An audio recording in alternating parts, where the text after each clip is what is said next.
Welcome to the video blog and our PR Thought Leader series. Here today with Peter Shankman. Peter is CEO of the Geek Factory and also the founder of HARO, H-A-R-O, Help a Reporter Out. Welcome to our series. Thanks, good to be here. Great. 1998, you start the Geek Factory, so you were one of the first to recognize online as a place for communicators. What drove you to that?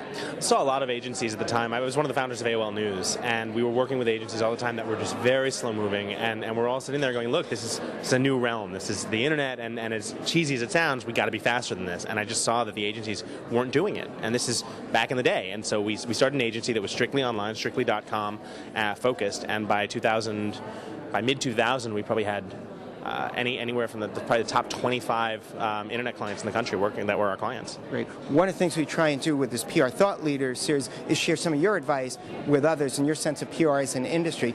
As an industry, is PR moving too slow? Are we missing opportunities? I don't think we're moving too slow. I think sometimes we actually move too fast and don't think about what we're doing. One of the key things that we really need to focus on is the concept of transparency, and the concept that you're seeing a lot of big companies now who are doing blogs and information. Seeing a lot of big companies now.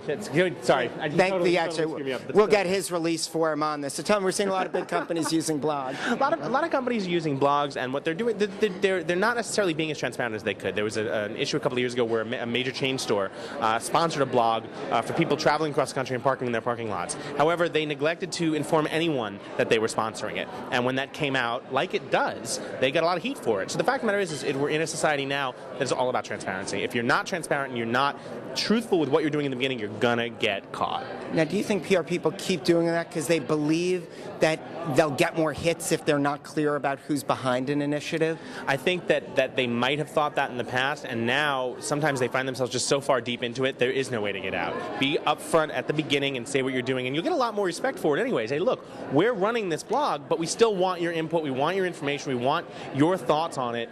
CEOs who blog are brilliant at that, because they say, hey, look, I'm going to get busted if I don't tell the truth. I might as well just come right out and say what I'm thinking. It's going to come out anyway. Great. Now, HARO, and that's obviously your baby, you're into it, you're changing the game in the way that media gets some of their content and maybe giving a little hurt to Profnet, though I'm sure that's not what you're really about.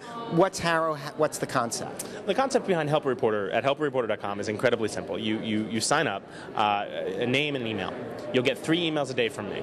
They have anywhere from 30 to 50 queries from reporters, and these are reporters ranging from the Times to the Journal to CNN. I mean, these are major publications, and a lot of minor publications as well. I need someone who's really good at knowing about the financial crisis and how it affects the elder population, or how this affects that, or anything you can imagine is on there. And I started it because a lot of my friends are reporters, and they'd constantly call me and say, who do you know? I need a source. And so I started it as a Facebook group. And then I got some flack from Profnet, who called me one day and threatened to sue me for stealing their leads.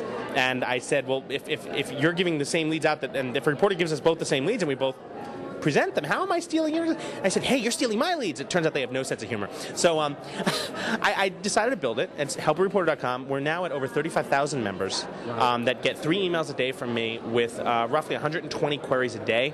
Our members have been featured in everything from the New York Times to CNN to the Wall Street Journal, you name it. And it's totally and completely free. So you've built your brand by offering content and connecting reporters with stories, even if they're not about clients you represent. As you look into the crystal ball of the future, like, what are some of the things PR agencies, individual practitioners, and even corporate PR departments, and you can take them one at a time, have to do to not only stay relevant but grow? They have to remember that in the end, the concept of me is really starting to go away. What used to be all about what can you give me has really turned into how can I help you. I hate to say it, I'm a born and raised cynical New Yorker, and I'll go on record and say that. So it's almost weird to say this, but in the end, it comes down to good karma. You want to be nice, you want to be doing something that helps someone out, and what you'll get back from it is amazing. And that's how HARO started. Excellent. Now, if you have to look, final prediction, 3 to 5 years from now, what are the things PR will be doing then that we're not doing now? And this is the final question. I think press releases are going to die.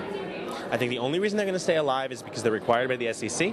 I don't believe that a press release within 3 to 5 years will be a viable option for disseminating your news. We are moving towards a one-device, one-network world where whatever you're doing and whatever's happening in your world will be told about online through social networks, through blogs, through whatever. The concept of the press release is going away, and we're seeing that as more and more journalists aren't bothering to use them now. Great. And on that note, I'd like to thank Peter Shankman and the wait staff Yes, at the the PR wait News staff and the Luncheon guy on his for cell phone, participating definitely. in the blog. Thanks so much.